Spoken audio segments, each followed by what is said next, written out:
Hello, everyone. Welcome to this week's Twitter Space, where today we're going to be discussing Bitcoin DeFi on Cardano with the amazing guys over at Fluidtokens. So they've been cooking up something and posting about it recently on X, but I wanted to get them on and see what it's all about, what they're building, and what the impact will be. So we have Fluidtokens here and Peyton.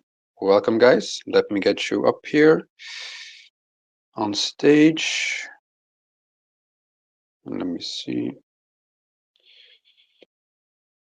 All right, Fluidtokens. All right, so Peyton dropped off.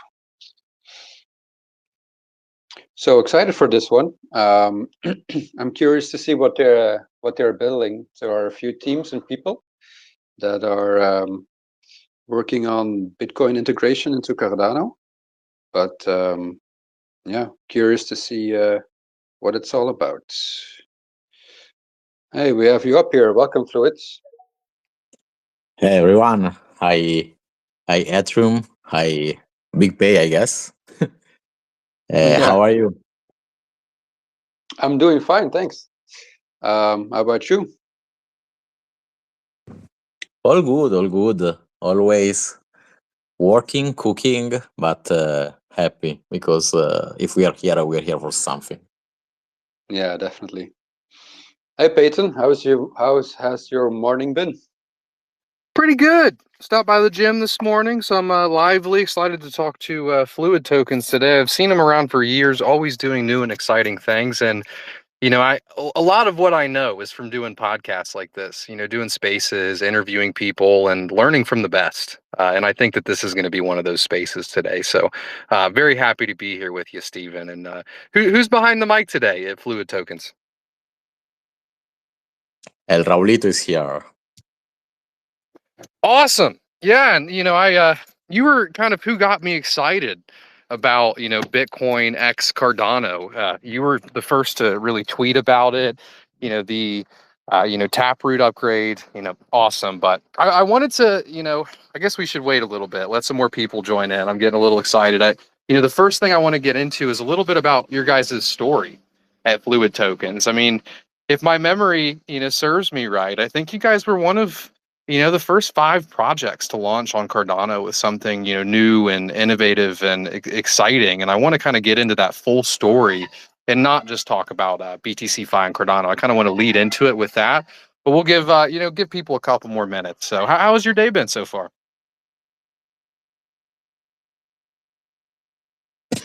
All good. Here it's 5 p.m., so almost at the end of our working day.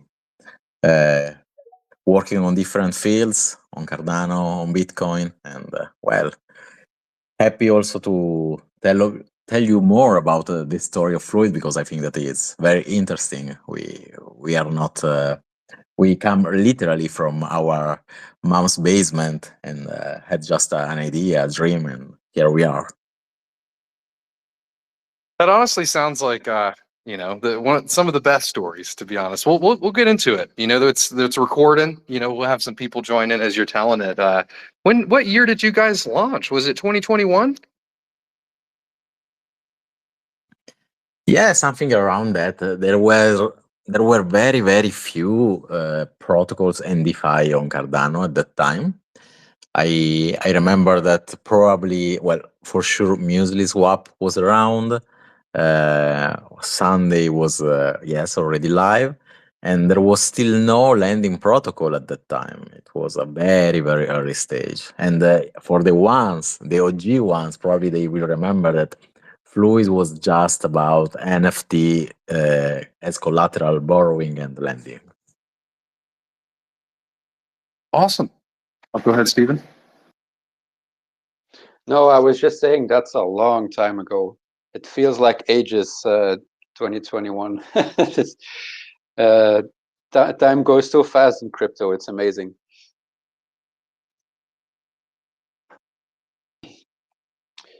So how did you get to this point? I mean, how did you end up in what 2025 already, working on Bitcoin? I know you've been working on Bitcoin stuff for the last year or 2 years, I think already, right? I think yes, it's we started to work on Bitcoin exactly 1 year ago in January, and it was an interesting journey because it was actually a bet. Nobody knew if it could work, if it was something that could be profitable for Fluid in general, or it was very, very new. As even on Bitcoin, there were no tokens at that time, only ordinals, therefore similar to NFTs.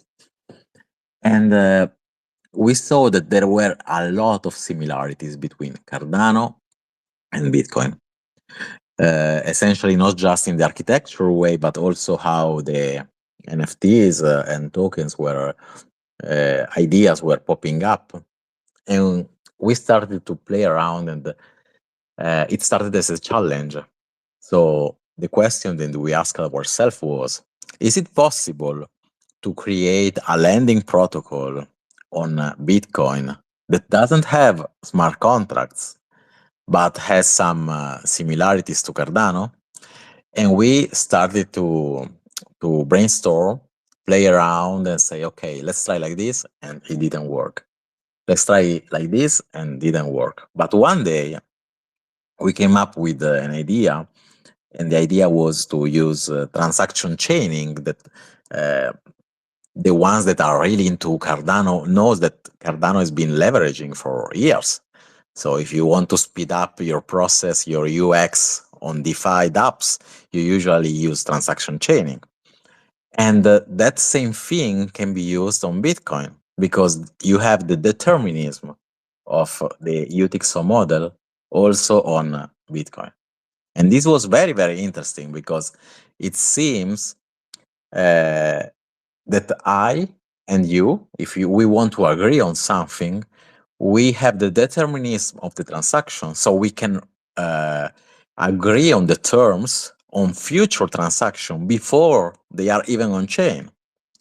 I can sign because I know that that transaction is correct, and then once we are ready and we have decided all the terms and everything, we can propagate the transaction, and the actual loan or whatever protocol you want to build can start.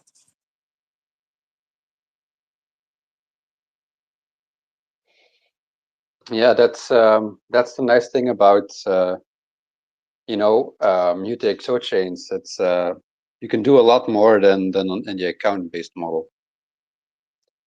Yeah, I was writing a tweet to push this out there a little bit more. Sorry about that. So I'm curious. Kind of tell us more about what Fluid did in the beginning, and kind of how that evolved, to this point. Sure.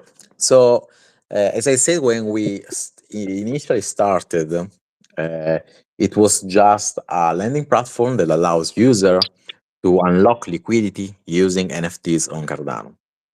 And you may wonder, but why this?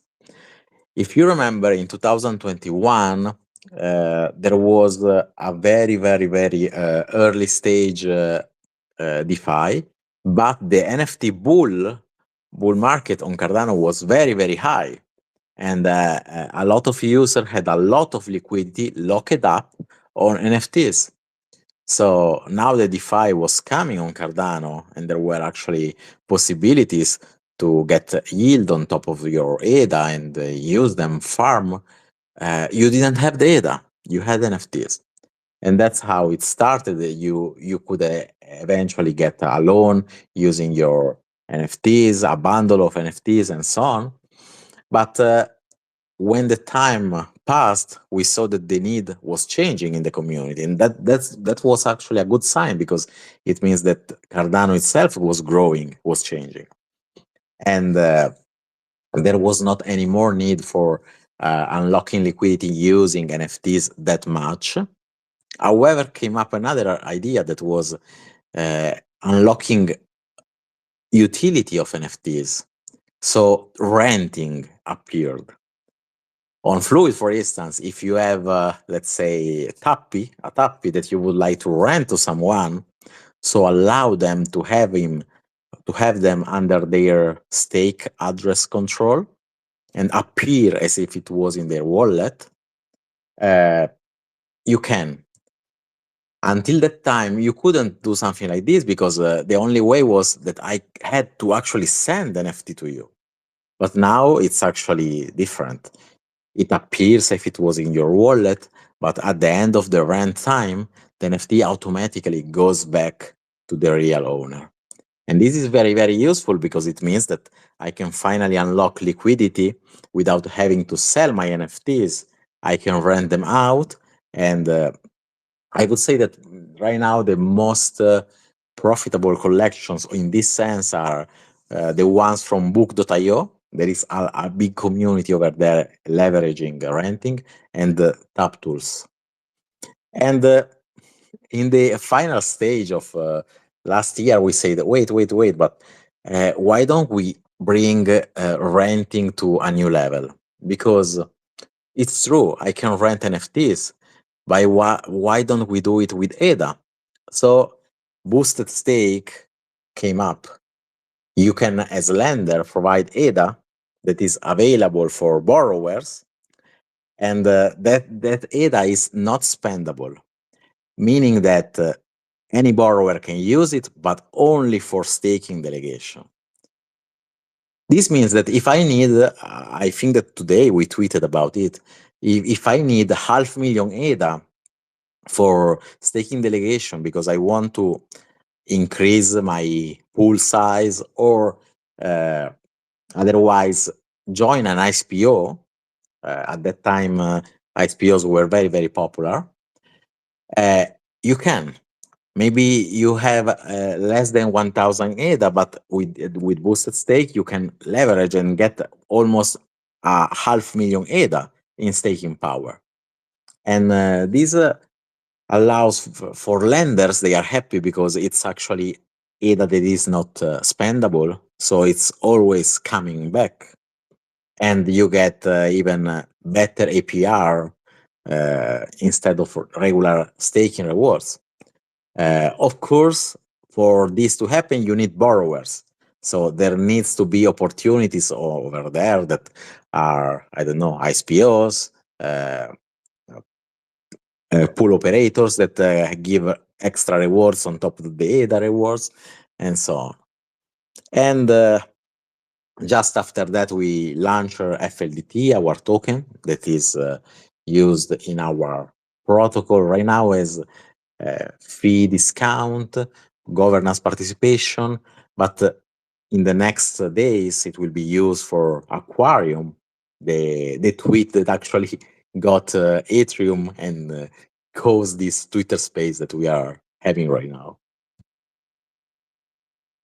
Awesome. That is an amazing story, and it's really interesting to see how your products have evolved. And I remember those days. I actually did rent a tappy back in the day using Fluid, and it was really just me trying out like a new product, trying out one tap tools, and then seeing how that worked. The boosted stake idea is pretty cool. So there's really no smart contract involved there. It's just the staking key essentially. Is that Yeah, correct? the smart contract is involved to check the payment amount. So I put an amount that I wish to be paid for that staking key, and if you pay it, you can change the stake key delegation as you would like. Okay, that's awesome. So kind of getting back to Bitcoin a bit. How do you see the Bitcoin integration working with Fluid Token? Like, do you see kind of a day where there's Bitcoin on Cardano and they're using some of the smart contracts that you have right now? We've some of my friends, we've kind of talked about this idea of one day, like staking Bitcoin in some way. What direction are you guys going with this? Now that we kind of have a good understanding of your existing products. Sure.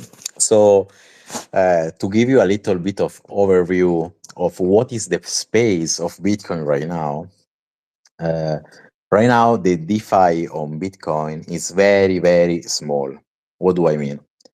I mean that DeFi, in the strict term, is very rare because most of the dApps that you find them are multi-signature wallets. So you are actually trusting someone. And this actually surprised me a little bit because even on Magic Eden, when you create an offer for an ordinal, so for an NFT, I was checking the transaction and I was asking myself, how can they achieve this? Because there is not that much programmability. And if you see the transaction, it's actually a multi-signature wallet where you have one key, but the other key is of Magic Eden. So it's really a different approach and a different vision that the dApps over there have decided to go through. And I kind of understand why they do this, because at the end of the day, you want to achieve a similar experience to what other chains have, but Bitcoin doesn't have smart contracts. So this is the main issue, the main problem. And the most similar thing that you can replicate is using a multi-signature. And what happened? It happened that we started to think, okay, at the end of the day, if we want to have a better experience for DeFi users on Bitcoin, you can do whatever you want. You can code and create the perfect code, but at the end of the day, you have the 10 minutes block limit. So that is a hard limit that you will face eventually. So what if we could speed up a bit this thing, not using Bitcoin itself, but using Cardano? And here started everything, because we had the Valentine update. I don't remember. I remember it was a February. Not sure if it was last year or 2 years ago. And in Plutus V2, so no, it's not even something new. It's something that has already some time. You could actually verify Bitcoin transaction signatures directly on Plutus smart contracts. And this is actually very interesting because it means that we can create a smart contract that can be controlled by someone on Bitcoin. And this is cool because it means that I can have a Cardano address without having a Cardano wallet, just using my Bitcoin wallet. And this is actually very, very cool because it helps users to be onboarded without having to download a new wallet to generate a seed phrase, but most important, in a very safe way, because you are using a smart contract that doesn't allow anyone to touch your funds, but the only one that is in control is always the Bitcoin address that generated this Cardano address. Okay, that's really interesting. I'm gonna kind of play around with this idea a little bit. How would that compare to like having like an account? Like if you have this smart contract that's hooked up to your Bitcoin keys, is it kind of like having like an account on Cardano? How does that vary from people's recent kind of solution for bringing USDC on chain with the account-based smart contracts that would allow freezing and clawbacks and stuff like that? Obviously you're not going to have that with this smart contract, but is it kind of similar in that sense where like the user kind of has an account on Cardano with their Bitcoin keys, or is it completely separate? Wow, I actually never thought about this in this way, but there are a lot of similarities because when you want to replicate, so when you want to have a programmable token on Cardano, what you do is actually um, having them under your stake key or public key. However, they are not directly on your address. So you are the one that can sign and approve transaction, and you actually submit them without having them directly in your wallet. So similar as an account. And in the same way, exactly in the same way, you are having them on the Bitcoin part account. you are having them the funds in an address on Cardano, and the only one that can regulate and send the transaction and so on is someone from Bitcoin side. So yes, it's a very good way to compare them. Thanks for that. Yeah, it just, kind of, made sense to me. Have you looked at any other UTXO blockchains? Like I keep seeing, Nervos, pop up, for example. Do you think something like this would be possible on Nervos? I should have to check out Nervos. I haven't experienced that much their technology, even though I am in contact with their founder.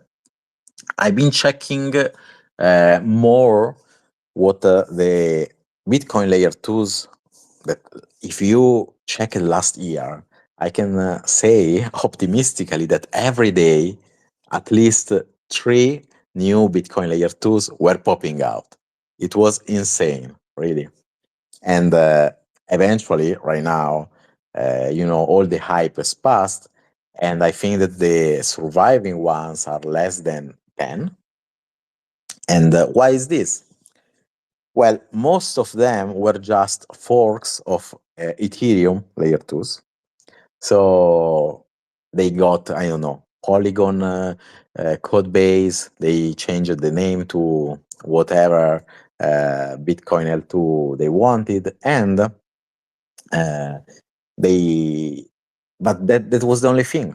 There was no application because they came up with like this speed, and builders didn't have time to arrive there. They didn't have time to grow a community. The only thing that they wanted was to launch the layer 2 so they could launch a token and raise money. But then all the vision and anything else was really missing because there was no utility to use that layer 2. Okay, it was fast, but it didn't have any sense to exist. However, some are very interesting, and I've been tweeting out from my personal account regarding that because I think that this is something that Cardano and layer 2s like Midgard or Sundial that are coming could learn from. And what is it? I don't know if you ever heard about stacks as layer 2 of Bitcoin. I have heard about it. Yep. So stacks is pretty interesting as vision because right now you can bridge your Bitcoin. They have their own coin, it's STX. And once you bridge Bitcoin, you can use it over there and you have native bubble fees. So meaning that if I bridge Bitcoin over their chain, I don't have to worry about, oh damn, I don't have a Stacks coin. How can I pay transaction and do DeFi? No, I can use directly Bitcoin. And on top of that, if I bridge Bitcoin, I get rewards on top of those liquid staking as on Cardano, and at that point you see you have incentives for Bitcoin users, and they were able to get more than 1,000 Bitcoin bridged in less than 1 week. They had a cap for that bridge, and this is very interesting because at that point, once users come to your layer 2, they are incentivized by their rewards, of course, but they will experience because they will try out DeFi, they will test dApps, and at that point, you can organically grow, and that's what I would like to do on Cardano. On Cardano right now, we don't have bubble fees, right? And that's where Aquarium plays a very important role, because Aquarium lets every user pay for transaction fees using Cardano native tokens. Not every token will be possible because there needs to be a market, someone that is providing ADA against those tokens. So, but this means that eventually, once one of these Bitcoin bridges come up, and I say once of these because I know that Bitcoin OS, I know that IOG, I know that many are working toward making this happen. So once this is live, means that Bitcoin users can finally come to Cardano, bridge their Bitcoin. They don't have to worry about having just Bitcoin on their wallet, because they can pay even transaction fees for that. And they can use any dApp using just Bitcoin.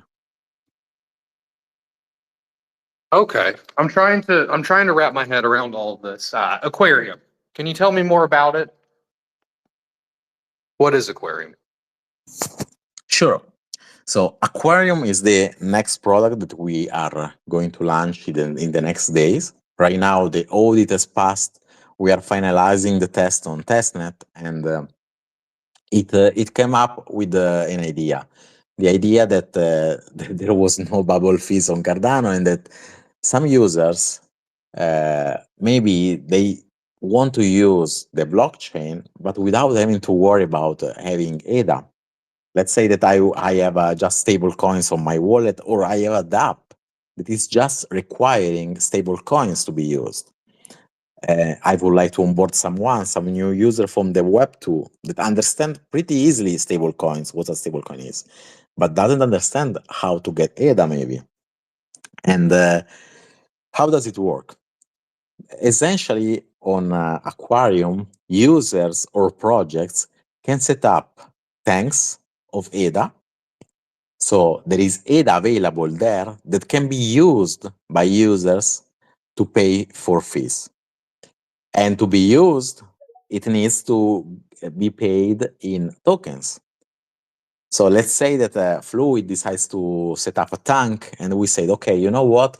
Here we set up this amount of ADA, 1,000 ADA that can be used for fees, and whoever can use it, but they need to pay in FLDT, for instance.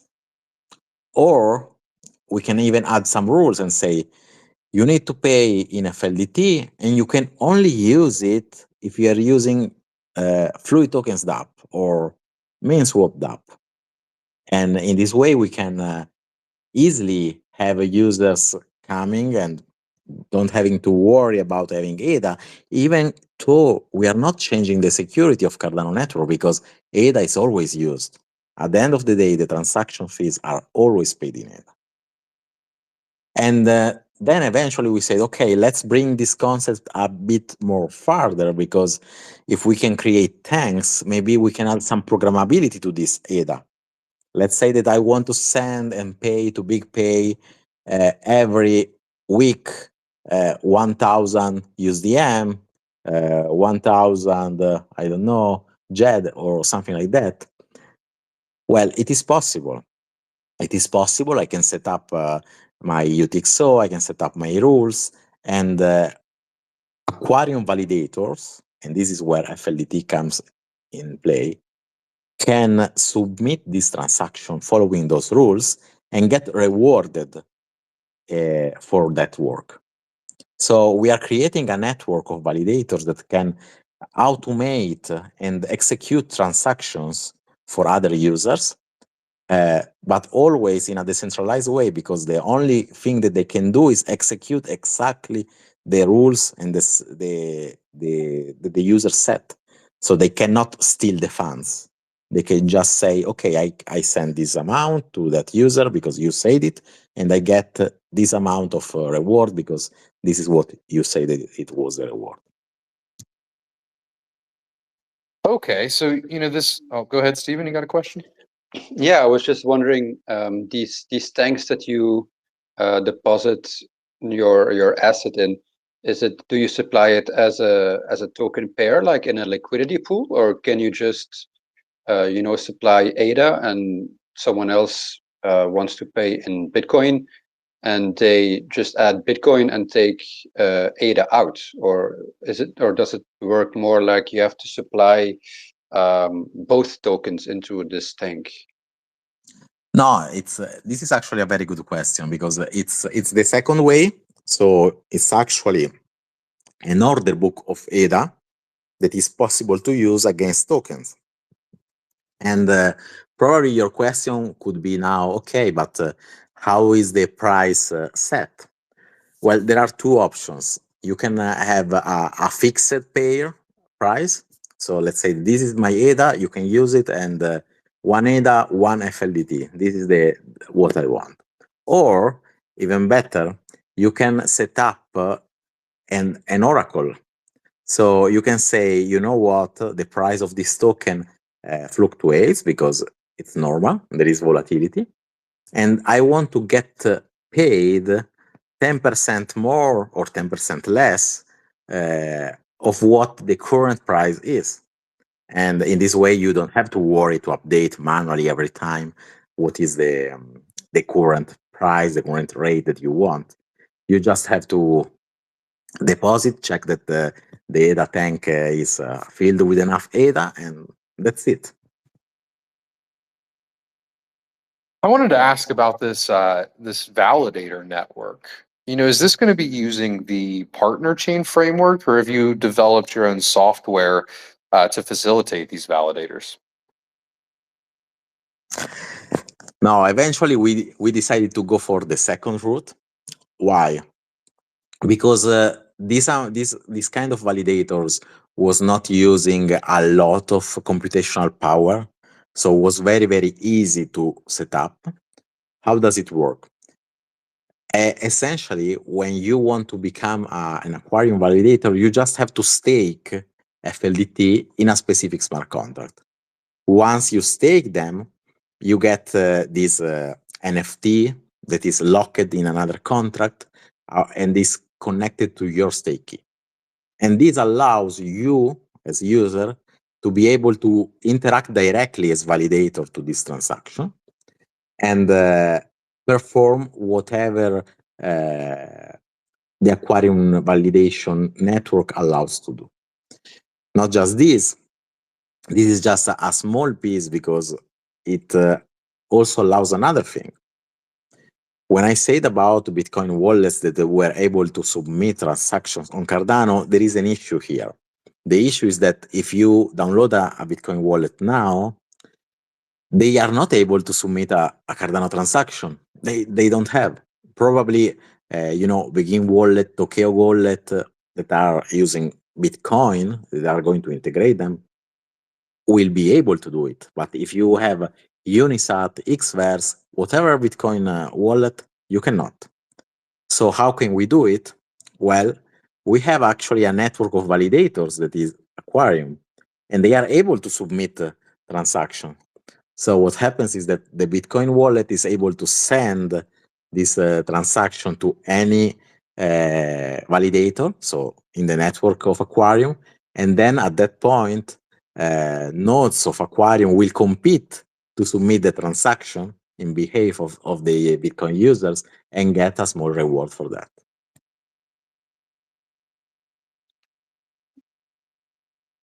Okay, so then to submit that transaction, does an Aquarium validator also need to be a stake pool operator, or am I seeing it wrong? So it's not really true. However, what we are doing right now is a Docker, and a Docker file is usually easy to run for a stake pool. But this does not mean that it is required to be a stake pool operator.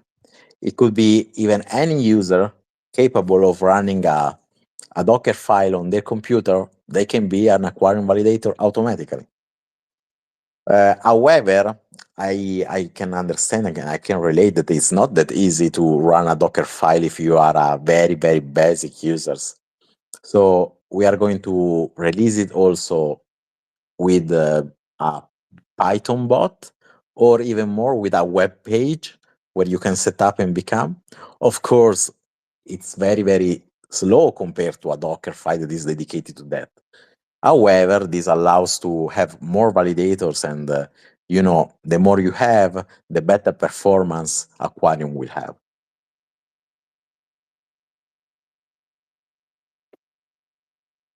That's really exciting. It kind of facilitates could this facilitate like DCAing like into certain Cardano native assets if users had interest in that? Oh yes, actually, because you can say, okay, I want to to purchase this amount of tokens every X days, and it's possible. But also in the other sense, you know what? I provide data. I want this specific token at this specific price, and that's it. Every time a user would like to use that token, you actually get paid in that. So you were saying like kind of like a limit order, like users can use this to also set like limit orders and set prices as well. Exactly, because at the end of the day, Aquarium is an order book of ADA to be used for fees. That's really cool. Awesome. We do have an update on the Âtrium side. I wanted to share with everybody. We have the SPO vote going on right now. You guys can use your ADA on mainnet. You go to vote.atrium.io and you can vote on the first 50 stake pool operators that are going to be in the diffusion staking basket. Âtrium, is working with the Atma DAO to launch the diffusion staking basket, and it's going to delegate, likely one day millions of ADA to over 50 different stake pool operators at the same time. And you right now with your ADA can choose those stake pool operators, and the way you do that is just by going to vote.atrium.io, connecting your wallet. We also have an incentivized test net going right now too, where you guys can get in there. You can mint a profile NFT and you can start leveling it up by engaging with users on Twitter or on Discord or just using the app. And as you level up this NFT, you're going to be able to transfer some of those rewards that you have over to mainnet with your level as well. If you mint a mainnet profile NFT, and you also get an airdrop from the Atma DAO. So you're going to have ownership of this DAO for contributing to this protocol early on. We've been working on this for about 2 years, and mainnet's coming very soon. So now's the time to get involved. Get on there. Vote on the 50 SPOs in the first basket. And also get on there and mint a profile NFT and start leveling it up to get that airdrop, because mainnet's coming soon. We're getting really excited for it. So also, for anybody just tuning in, if you guys have any questions, feel free to request speaker and come on up. It's been a really informative space so far. I'm loving it. You guys, if you're a little staged, you have a little bit of stage fright, feel free to click that little comment button in the bottom right hand corner as well. Leave your questions and your comments, your concerns down there, and we'll definitely address those up here. Also, feel free to request speaker. If you're just enjoying the space so far, let me know. So, what you mentioned stacks earlier, right? I kind of want to get your honest opinion on this. You said that there's about 10 Bitcoin layer 2s left. You saw a bunch of them all launch last year, and there's only 10 left. You see this kind of narrative that's being pushed a lot, that Cardano has a real shot of getting all of this Bitcoin liquidity over here because of hashtag UTXO bros, some of the similarities there. What do you think about that, like, because you've kind of seen this evolve on Bitcoin? What do you think what is Cardano's chances of getting this liquidity versus some, EVM layer 2, for example? Sure. So the first thing to ask ourselves is this narrative sustainable? Does it make sense? And the answer is yes. The answer is yes, because Bitcoin users have had years of time without having dApps or anything similar for them. The only thing that you could do with your Bitcoin is accumulate them. And once these opportunities, like stacks or Babylon, even Babylon was crazy when it launched. So once yield opportunity appear for Bitcoin users, they will run for it. They really, really have this desire and need to get yield on top of those Bitcoins that have been untouched for years. So on one hand, we have this need. On the other hand, we have Cardano, a UTXO chain that could eventually have yield opportunities for them. Why I'm saying this? Because it already happens with the one-chain USDC. One way that I personally use to onboard easily user is always saying, you know what? You can actually provide your USDC on Cardano, even if if it's bridged. I would like to stress this out, and you can get a nice yield on top of that. And it's organically, it's algorithmically, but it's working, and it's been working for years. So if we do the same for Bitcoin, we can have very, very nice opportunities over Cardano, and it's not just about providing liquidity and getting interest over that, but it can be also farming on pool pairs on DEXs using Bitcoin instead of ADA as the other pair, and that's very, very interesting. So providing liquidity in form of Bitcoin for tokens.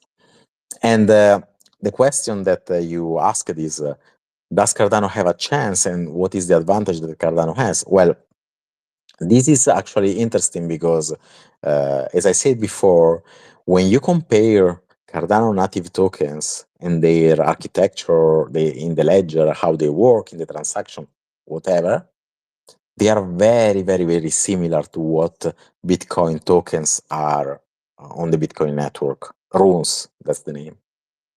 And the other advantage that we have is not just this similarity, because this at the end of the day is just standard, but is the fact that UTXO's blockchains have an advantage on generation of zero knowledge proof, because generate a zero knowledge proof that take into account the global state in an account model is much more expensive than doing a proof regarding one small UTXO, because maybe that's what you need.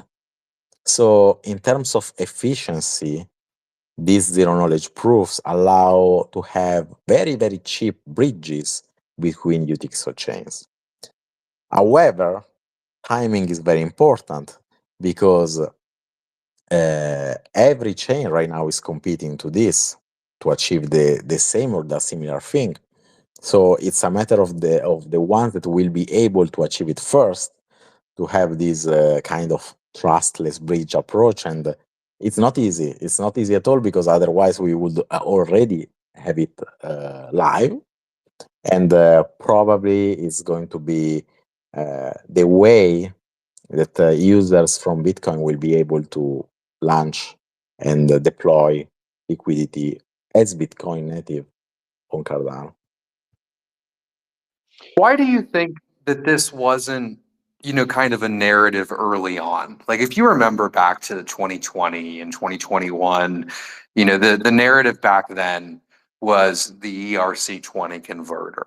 And it wasn't just a Cardano narrative, right? It was a narrative amongst all chains. I knew this guy that was like a big fan of Zillow. And, he would come to me and say, we're going to crack the ERC20 converter and da-da-da-da-da. And, is this like that? Or do you think the industry as a whole kind of just made a mistake thinking that Ethereum was going to be around long enough, whereas it's kind of clear at this point that Bitcoin X, like, bringing a DeFi layer to Bitcoin, is more valuable than bringing scalability to Ethereum? What do you think about that? So I agree 100% on this, meaning that I think that the narrative of trying to be the killer of Ethereum was wrong. But why? Because what we are proving and what we are seeing in the last months is that at the end of the day, the account model cannot do everything. So Cardano won't be the Ethereum killer, but Cardano will be the UTXO leader, if that's the question. Account models are going to exist for the next years and so on. UTXO models are going to exist, and I expect to pop up more UTXO chains based on this, because it really depends on what kind of application you need. For one's application, having a UTXO model is way better. And What's the difficulty? The difficulty is that UTXO chains have less dApps history. So there is less maybe code base to learn from and so on. However, and this is very important, we are not anymore in 2021 where learning to develop on Cardano was, okay, you got to learn Haskell. No, developing on Cardano right now is way easier. There is still room for improvements, but it's actually very cool the experience that you have right now as developer. There are so many tools, there are so many service providers, and at the end of the day, this new narrative, so being a Bitcoin DeFi layer, if you want to call it, is I would prefer to call it being a DeFi UTXO layer because it applies to any UTXO chain at the end of the day. And I really would like to push this narrative, but not just because I am aiming to the Bitcoin liquidity to deploy Cardano. That's just a side effect. But because right now, as Cardano, we have a killer advantage. We have been deploying and developing on UTXO for years, taking into account all the errors, all the mistakes that could happen. And now people wants to start to build on UTXOs. And now we have the experience, the skills. This is something very, very useful. If you are a basic Cardano developer on Bitcoin, for instance, you are a killer dev. Like you know more than probably the top devs around there because you can understand better what's going on. Stephen, I think I interrupted you earlier. What question did you have? Yeah, I have a question, and after that we can go to Chicken. He also has his hand up. No, I was wondering, you were mentioning competition to between multiple parties, all trying to do the same thing. How do you feel about the readiness of Cardano and also the readiness of the Bitcoin side of this equation? Where do you see that time wise? And I think Charles mentioned trying to get something done in a few months. So these are all interesting topics, but I wanted to get your opinion on how do you see the readiness for Bitcoin DeFi on both sides of the blockchain? So when it comes to this topic, I think that there are three ingredients. There are the Bitcoin side, there is the Cardano side, and there is the thing in between, so the bridge. When it comes to Bitcoin, I would say that their user base is pretty starving for Bitcoin yield opportunities, so they are ready. Probably what's missing is a bit more of integration directly on their wallets, because, for instance, stacks as layer 2s or other layer 2s are integrated or on Bitcoin wallets. However, this is why I said before, right now we have Begin wallet, we have Tokyo, we have even Lays that are working towards Bitcoin integration. So at the end of the day, that will make everything easier on that side. On the Cardano side instead, I'm pretty confident that most of the protocols right now are not just the smart contracts, at least, are not just working in ADA. They can work with any pair because we already have pools on dexes that are Cardano native token against stablecoin. So as soon as Bitcoin pop-ups, that stablecoin can become a Bitcoin native token. So on the Cardano side, I would say that that's easy to do, and in most of the dApps right now. On the bridge side, that's exactly the what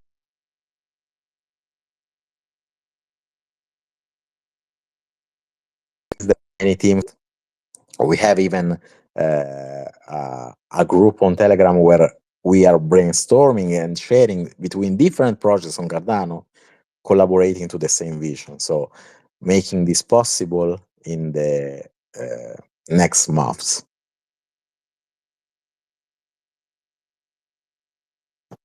Chicken, you've had your hand up for a while. What's up, guys? Thanks for giving me a chance to ask a question. I actually came in earlier when you were talking about ZK proofs and how extended UTXO might be better for that. I had a question around privacy, right? Like, if I wanted to have a private transaction, I was thinking about this the other day, been talking to people, doing some research. Came up with 3 solutions. Either use a Hydra head to obscure the transaction, you do ZK fold, like you said, like zero knowledge proof, or midnight. I just wanted to ask you, are these viable options? What's the trade-offs between each of these? And also, I know that when you try to obscure a transaction, you try to make it private, but if you're sending all your private transactions to a group of smart contracts, let's say, then it also becomes kind of traceable in a sense, because it's like what came in versus what came out, right? So I just wanted to get your thoughts around all this. I don't know if I asked the question correctly. Perhaps you could just fill in the gaps. Sure. So when it comes to zero knowledge, we have both Plutus V3, so Cardano native smart contracts that are able to perform zero knowledge verification, and we have Midnight also. So what's the difference? The difference is that on Cardano, for instance, at the end of the day, you are always able to track the addresses. So it's a bit more tricky to, let's say, natively hide some information, but it's possible. It's possible. We just need a different kind of applications. So don't imagine the typical DeFi app that you are using right now. A very basic example of what ZK proof can do on Cardano right now is this. Let's say that I have an address controlled by a zero knowledge proof, and the only way to spend ADA from that address is to know, I don't know, a secret password that I know. And you could eventually track that address, what's doing, but since I don't have to have a Cardano wallet to control it, because I just need this password, I can use one day one hot wallet, another day another hot wallet, and you will never know which one of these hot wallet is really related to me, let's say, because the only thing that is needed was the password. And this is a basic example. On Midnight instead, and this is interesting, you have this explorer, so imagine Cardano Scan or Explorer, where if that's a privacy transaction, you don't see anything. The only thing you see is that that transaction spent X amount in fees.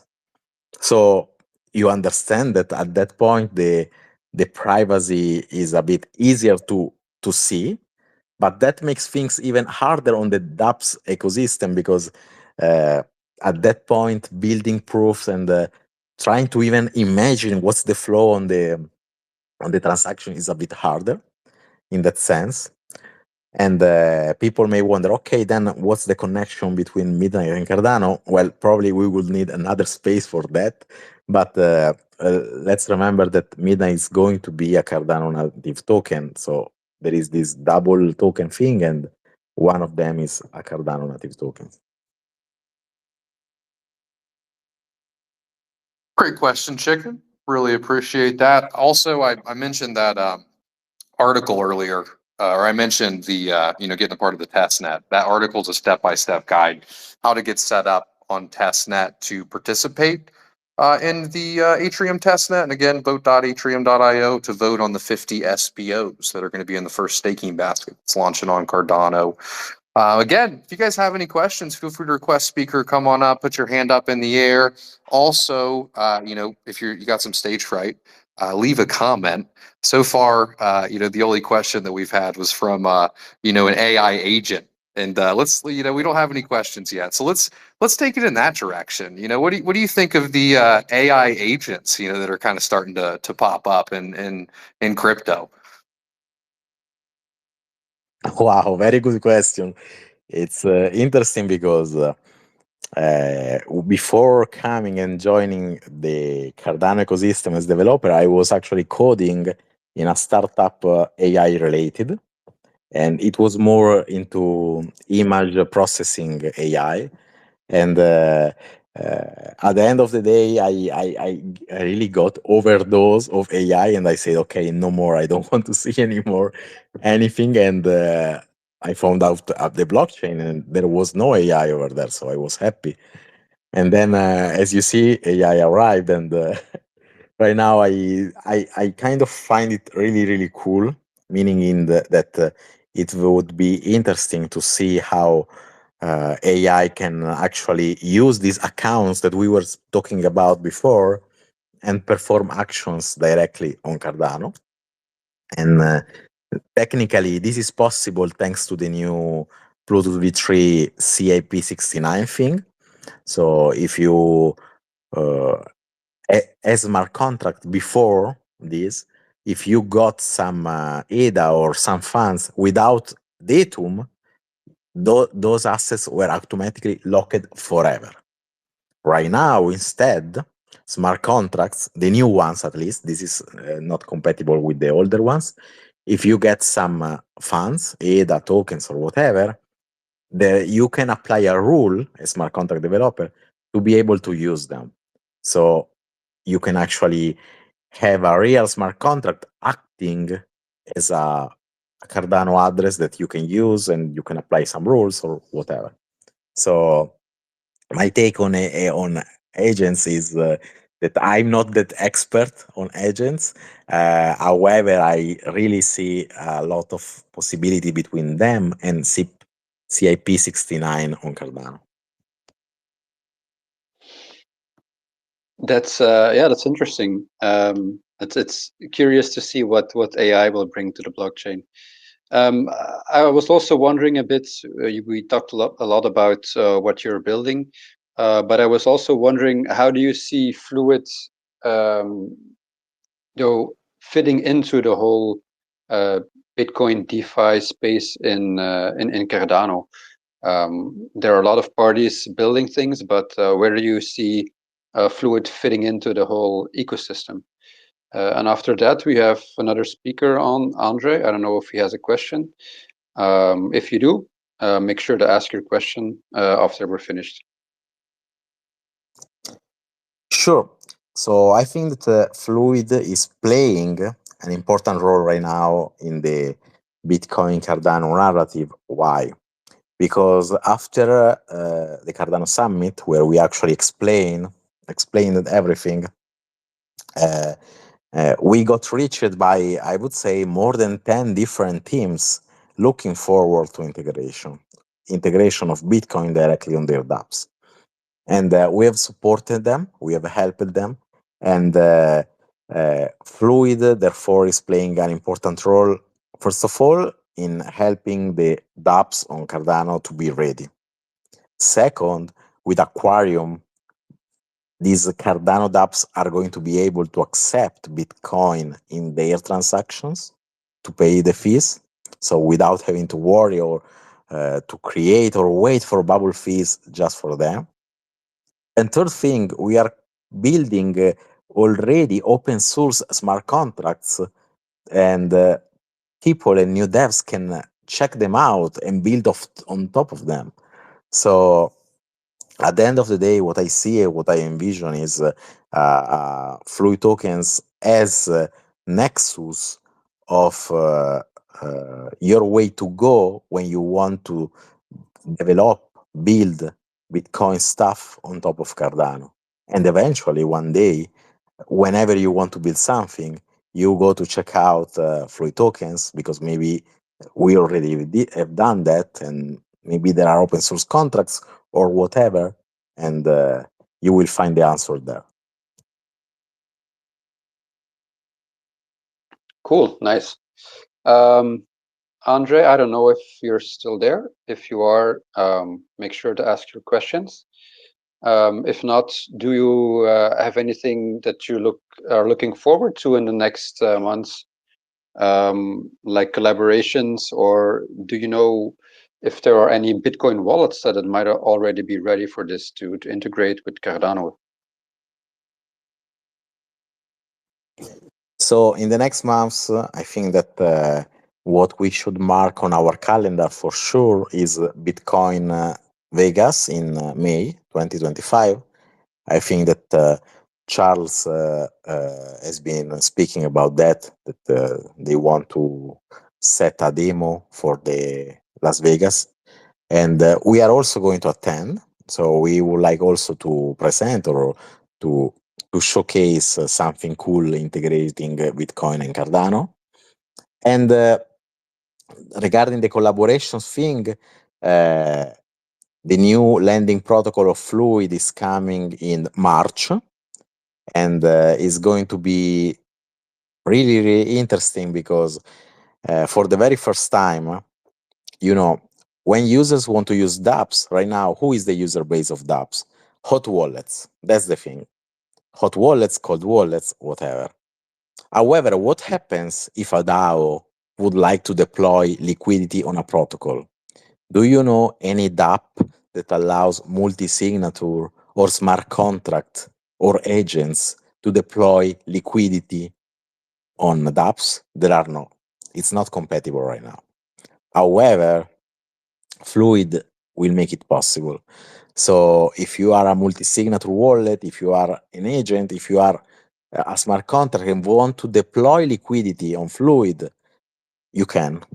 You finally can. And this is very interesting because I think that DAOs projects have been able to raise funds over years, and sometimes it's untouched because they don't want to deploy liquidity, delegating someone, having to trust someone, and finally they can do it directly from their multi-signature transaction, deploying liquidity, canceling the liquidity, and so on.